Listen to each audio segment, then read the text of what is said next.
என் பேர் முரளி. நான் புலிகள் வளர்த்துன்னு வந்திருக்கிறேன். எனக்கு வந்து மனசு வந்து ஒரு நிலையா இல்ல. ஒரு குழப்பமாவே இருக்கு.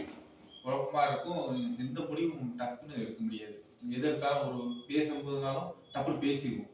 யோசிக்க மாட்டோம். இப்ப நீங்க இருக்கீங்கன்னு வச்சுக்கோங்களேன், உங்கள்ட்ட எப்படி பேசணும், என்ன ஏதுன்னு யோசிக்காம, டப்புன்னு வார்த்தை விட்ட பிறகு அப்புறம் யோசிப்போம். எதுக்கு இப்படி பேசணும்? ச்சே இப்படி பேசியிருக்க கூடாது அப்படின்னு ஒரு மனசுல ஒரு எண்ணம் வரும். மனசு கஷ்டமா இருக்கும். அத சரிப்படுத்தணும்னு நெனச்சேன். அதுக்கு ஒரு தியானம் தான் கத்துக்கணும்னு எனக்கு சின்ன வயசுல இருந்து ஆசை. ஆனா முறைப்படி யார்ட்டயும் கத்துக்கிட்டது இல்ல. நான் மாலை போட்டிருக்க டைம்ல கொஞ்சம் கண்ண மூடி உட்காருவோம். ஆனா இப்படி இப்படி இருக்கும்னு எனக்கு தெரியாது. நீங்க வந்தா செஞ்சுக்கலாம்னு நண்பர் சொன்னாரு. அதனால வந்தேன்.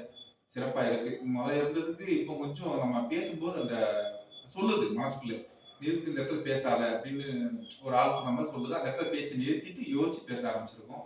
அது மாரி கொஞ்சம் பாசிட்டிவா நகர ஆரம்பிச்சிருக்கு.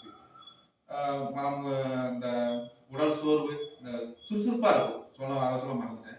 கொஞ்சம் உடம்பு நல்லா சுறுசுறுப்பா இருக்குன்னு வச்சுக்கோங்களேன். தூக்கம் இல்லாட்டாலும், அந்த சாந்தி தவம்னு சொல்லிக் குடுத்தாங்கல்ல. அது பண்ணும்போது, அந்த மனசுல வச்சு பண்ணும்போது என்ன, அந்த தூக்கமே போய் அப்படியே பழையபடி இந்த உடம்பு அந்த சுறுசுறுப்பு குடுக்க ஆரம்பிச்சிருது. அதனால கொஞ்சம் மனமும் நல்லா இருக்கு, உடம்பும் நல்லா இருக்கு. மீண்டும் நான் வருவேன். இன்னும் என்ன நான் சரிப்படுத்திக்கலாம்னு நெனைக்கிறேன். நன்றி.